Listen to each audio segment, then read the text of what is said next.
Hi, everyone, and welcome to Creating Network Effects, Intelligence Sharing for Supply Chain Security. My name is Andrea Limbago. I'm the Vice President of Research and Analysis at Interos, and I'm thrilled to be here at the Threat Intelligence Practitioners Summit at Virus Bulletin. Today, what we'll be talking about is the essential role that intelligence sharing can play for supply chain security across your entire ecosystem. Now, before getting into this role of intelligence sharing, it's really important to first understand just how complex supply chains have become and how fragile and insecure they become, to then highlight just how foundational intelligence sharing is for supply chain security. And so what I'd first like to focus on is that within global brands, it's not just a few suppliers that they may have, it's tens of thousands or even hundreds of thousands of suppliers. And so when you think about gaining visibility in threat intelligence sharing, if you have hundreds of thousands of suppliers, it becomes very, very hard to understand who all those partners are within your network and what their levels of security are.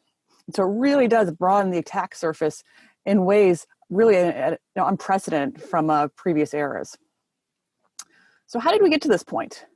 And so let's quickly walk through how we got to the area where supply chains can have hundreds of thousands of partners, because that really does just seem overwhelming in numbers. And so it all goes back to post-World War II era. Look at the 50s and 60s, the advent of computers and containerization, warehouse management. That really helped to expand supply and trade practices across the globe. And so that continued at a decent pace, but it really took off in the 80s and 90s when the end of the Cold War started to spark a shift towards manufacturing in Asia. And really importantly, the Japanese model of lean production took off. And why that is so important is because it really highlighted and focused on this role of optimization. And so what that means is really doing just-in-time production so that the production within the warehouses was only stocked enough to have whatever was needed in the very near future. And as we've seen over the last few months, that's part of the reason why we've had such extensive disruptions across supply chains. Not the only reason, but it helps contribute to it. So during all those technological and geopolitical shifts that were going on, in the beginning of the 2000s, as the internet took off and as China became a member in the WTO, we saw again this enormous transformation in the shifting of the world system at the same time as the drivers of technology, leading to a doubling of global trade during this time period. And so it's really the height of global interdependence and trade going on during this time. And then over the last decade, yet again, technology plays a very big role in the expansion of globalization and global trade with Internet of Things, big data analytics, production automation, and so forth. And this automation continued. And so while technology took off, we also saw China's role as the world supplier and really a huge concentration component of trade going in and out of China, really to a point that it was such a focal node that hadn't been in existence before across the supply chains. And so we got to this point where really interconnected, very complex with hundreds of thousands of suppliers. And then at the same time, this concentration within China and this just-in-time automation led to an environment where when COVID came along earlier this year, the global pandemic just really shook the foundations of that system. So we look at the graphs of the trade, and global trade fell at a record level. And so there are many records that have been broken on the trade and economic front over this past year, in addition to the horrific human toll that the pandemic has caused. In the area of supply chain, the global supply disruption of trade really just disrupted all the supply chains as well. We see trade falling for U.S. And China as well. You can see a little bit on the graph where the trade war already started to see a decline in trade between the two countries, but it still continues to decline since the beginning of COVID. And so there are all these trends that were already existing prior to the pandemic that are now accelerated, including the geopolitical tensions going on and a distrust of trade between two of the major powers across the global system. And so we're at a point with just enormous supply chain fragility. They were extraordinarily complex. That again gets to the thousands, tens of thousands, hundreds of thousands of suppliers all across. And if you look at that, I think that graph is actually a nice visualization, because that really is what it looks like when you start to map out all the different suppliers. Super, super complex, super related, integrated, just leading to basically just very complex supply chain systems that then become very opaque. because it's really hard to gain visibility across all of your partners across that entire supply chain. And so there might be vulnerabilities in there, but they're masked because you can't see them. So in addition to that, we also have the concentration risk. So these bottlenecks in China that we highlighted in the previous slide just increases concentration risk. And it's not just a geographical concentration risk, it's also risks that can occur from focus on a specific vendor if there's a concentration risk there, but also on the geography in certain products. And so any kind of over-reliance and over-concentration within a supply chain does in turn make it fragile. And in addition to the geopolitical tensions, we see the floods in China also have caused major disruption across supply chains. And finally, and perhaps most related, all of these together combine to create just enormous insecurity across supply chain ecosystems.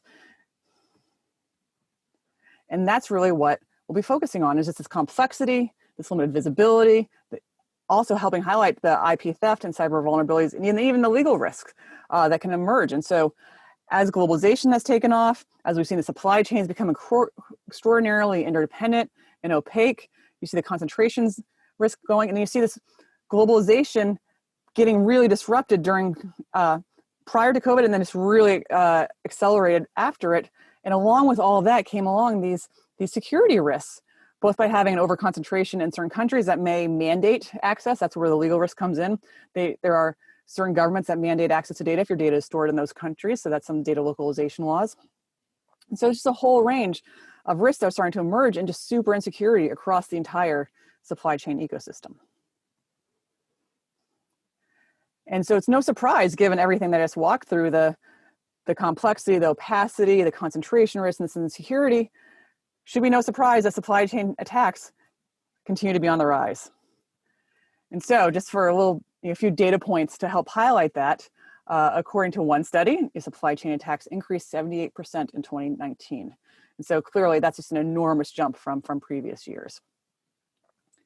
At the same time, we're seeing 60% of data breaches that are linked to third-party vendors also increasing. And so again, when we think about the role of third-party risk management, very often you see the focus on your immediate partners, but not necessarily your partners' partners and so forth. But with this integration and interdependencies that go across the supply chain, that's where you start seeing additional vulnerabilities. And so it's not a surprise to see some of these big jumps, given that foundation that we laid out as far as how supply chains actually work together and how just interrelated and complex they are. So we're also seeing 1,000% increase in financial crimes linked to third parties, and that's just a staggering increase. And then next-gen supply chain attacks, so just more advanced supply chains, especially going in through apps and different kinds of updates, which we'll talk about, surging 430%. So these are all different studies, but at the end of the day, they all highlight very, very similar trends that supply chain attacks are on the rise. And it's to the point that earlier this year, the FBI issued a notification focused on cyber supply chain campaigns that are targeting certain industries. In this case, it's targeting the healthcare sector. And so this is something that we'll see again and again throughout this talk, is that very often these supply chain attacks are targeting certain industries. And so that can help highlight just how much there needs to be that information sharing and intelligence sharing, both across industries and then within your supply chain as well. Now let's first focus on physical supply chains. Because for the most part, when you think about supply chains, I think people get in their mind, they've got views of ports and warehouses and various kinds of logistics. And certainly that's the foundation to it all. But we don't really think about is how those different ports of entry can also become points of entry for supply chain attacks. And so suppliers and partners are very increasingly the point of entry into your network. And so in the past, we've talked about, unfortunately, Target seems to be the name that always pops up for these kind of third-party risk and access when one of their HVAC contractors access to that network then became an access to the network of Target. But they are by no means alone, and that's something to really highlight or illuminate, because if you look at the stats I showed on the previous screen, it's increasingly common. The F-35 similarly, it wasn't the main supplier. It was a supplier and a contractor, of a major corporation. That was the one that ended up becoming the access into it. And so, as organizations, especially as these big, Fortune 500 global brands, as they become better and better at defending themselves, what you see is that attackers look to the weakest link. And that weakest link may be your initial partner, but due to the supply chains and just how broad and expansive they are, it might be your suppliers, or their suppliers. It really can go on. And while all that's going on, for the most part, suppliers are really viewed, though, as trusted networks. And so they're not always brought in when thinking about third-party risk management, because if it's a trusted partner, why do you need to defend against it? And so that perception needs to change. They still can be trusted as far as having a partnership, but you need to think about what they're doing for their security and how that may impact you as well, and how it may impact the broader ecosystem. Now, there also are really the focus on digital supply chain risks, and digital supply chains attacks can manifest themselves in numerous ways. It could be along the lines of installing a malicious hardware or software for backdoor access and control. And so if you think about the CCleaner attack from a few years ago, is a really good case in point. So what happened during that point, during that attack, was that a legitimate software update, the CCleaner, legitimate software, the update within it was injected with malware. And so at the peak of that, 2.25 million downloads of the software, of the update, the corrupted update was downloaded. And so that's extensive. That's millions of computers are impacted by it. But only a little over 1.5 million of those phoned home. And of those, it turned out that 40 organizations were targeted. And so I think it's a really good example of how, even for very targeted attacks, others may get caught within it and download some of the corrupt files because they're part of that ecosystem and they're able to get in, and that's sort of that backdoor attack, that installation of malicious hardware. And so even for very targeted attacks, others can become collateral damage within that. And so that's one way. You also can think about the installation of counterfeit hardware or software. Again, that impacts trust. You could be relying on a malicious or unqualified service provider. That's another way for a digital supply chain attack to happen. And sometimes it can be unintentional, with unintentional hardware, software vulnerabilities. And this is something that we see increasingly with misconfigured clouds, where it could be one of your partners exposes your data because they misconfigure their own cloud. And so it may not be something that is within your control. It may not be something that's intentional, and may not be a malicious intent, but it does happen. It can impact the security of your data. And so one more example of the malicious hardware software providing that backdoor is Dragonfly 2.0.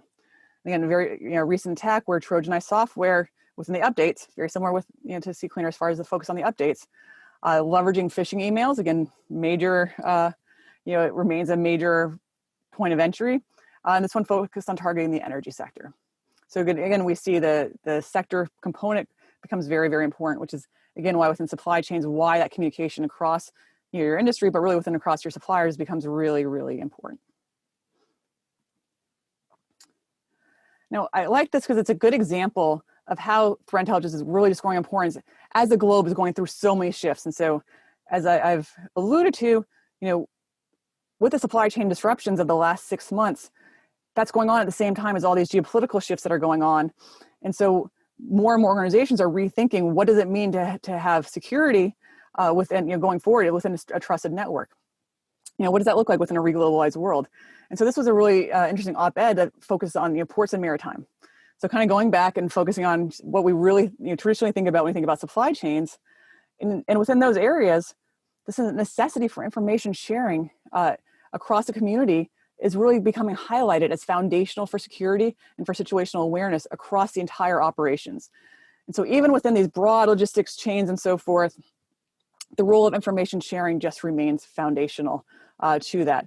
It's for situational awareness and to bring together all those diverse data sets together so that everyone within the ecosystem, everyone who's partnering, working together, from then it's across the carriers and the equipment and so forth, provide and to yield greater insights and to be able to proactively identify vulnerabilities before they get exploited.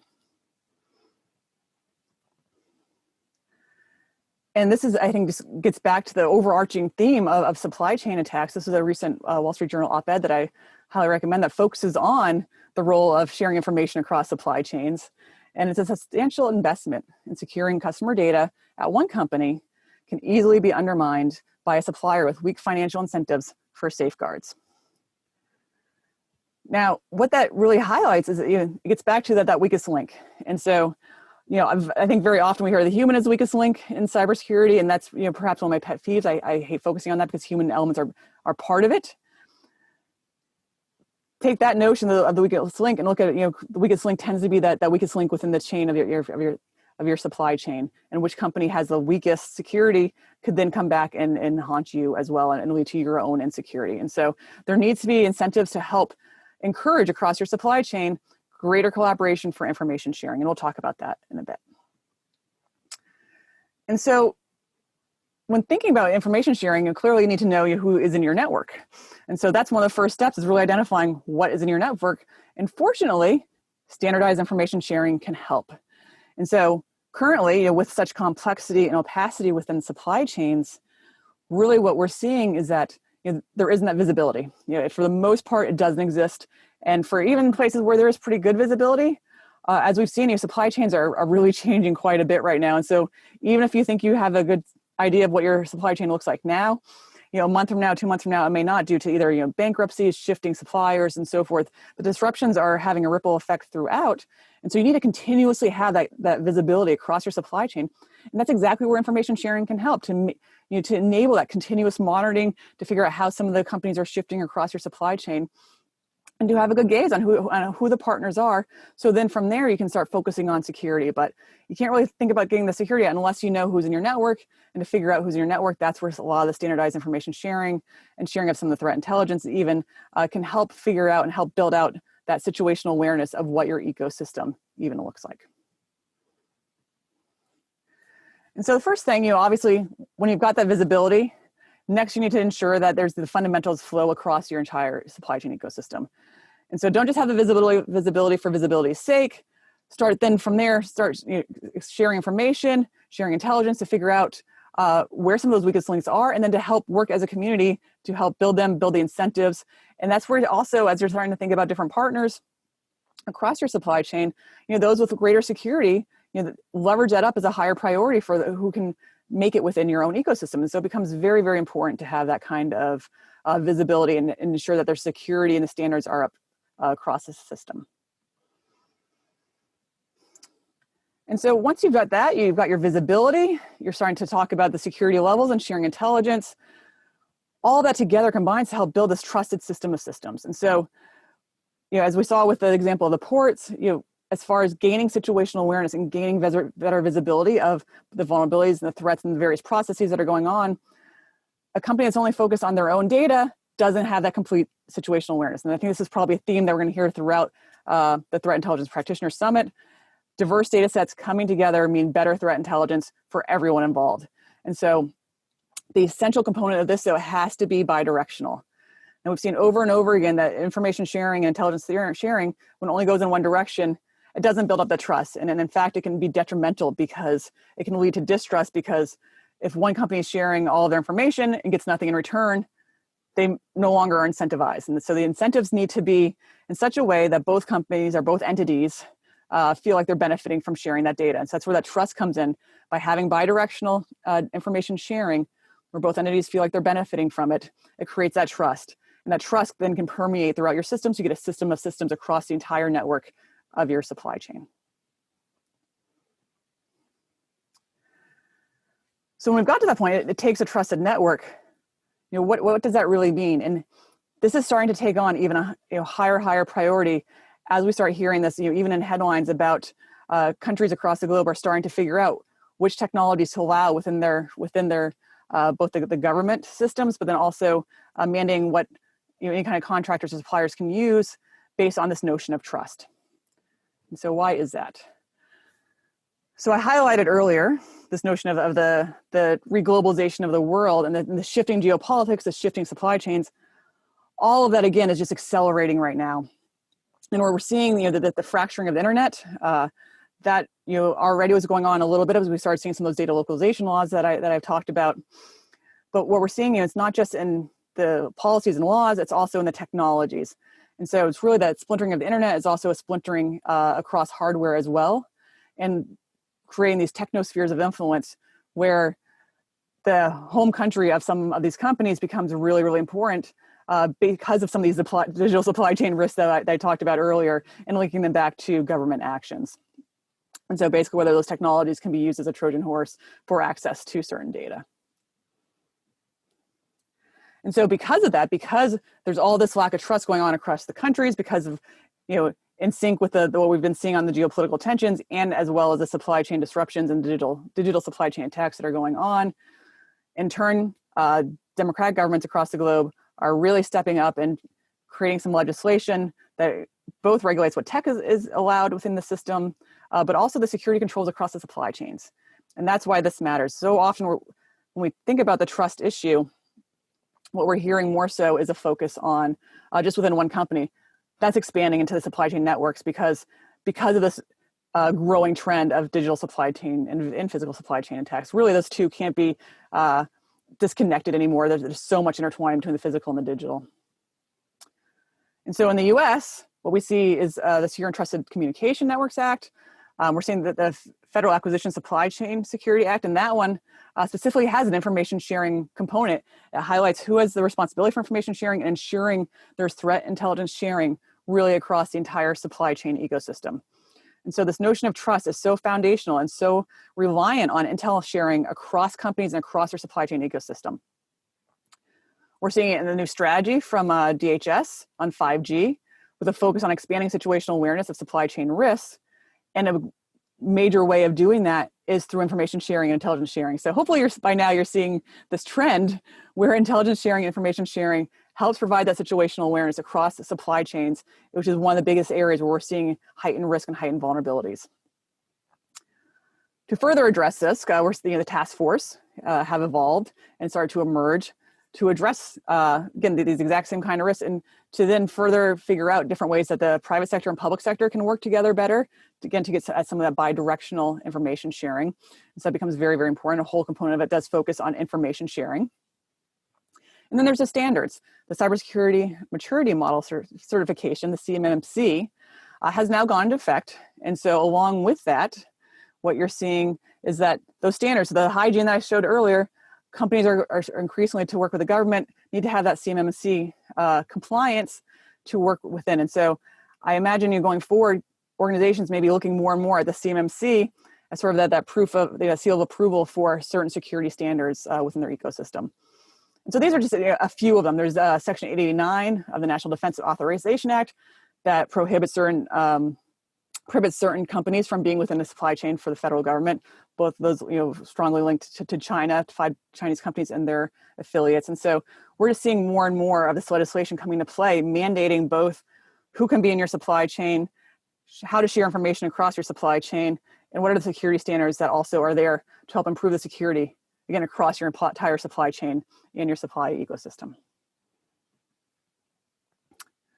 And while right now, a lot of it is focused on some of those standards and the technologies, it impacts really every aspect of hardware and software. We're already seeing different laws and regulations coming out that are mandating what app stores are allowed, which apps are even allowed. In India, recently banned over 100 different Chinese-based apps. So this is something that we're just going to keep seeing more and more. Mandating cloud-based services, which ones are allowed and which ones are not. The same for carriers.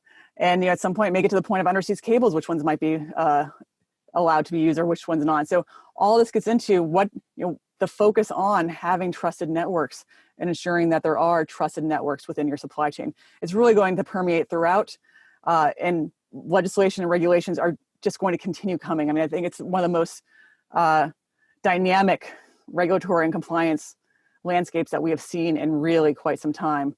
And a lot of it is because of this growing trend that we've been seeing on the digital supply chain attacks. A lot of this has been U.S. focused, but I really, really want to highlight it's more than the U.S. Many democracies are very concerned about technology and software coming from China, but also just ensuring that they have their own national champions as well in certain areas. And so it's really an interesting distinction that's starting to emerge. In Australia, there's a really great report on supply chains and cybersecurity, so I'd recommend reading that from ASPI. And the focus, again, is on greater data security across that supply chain.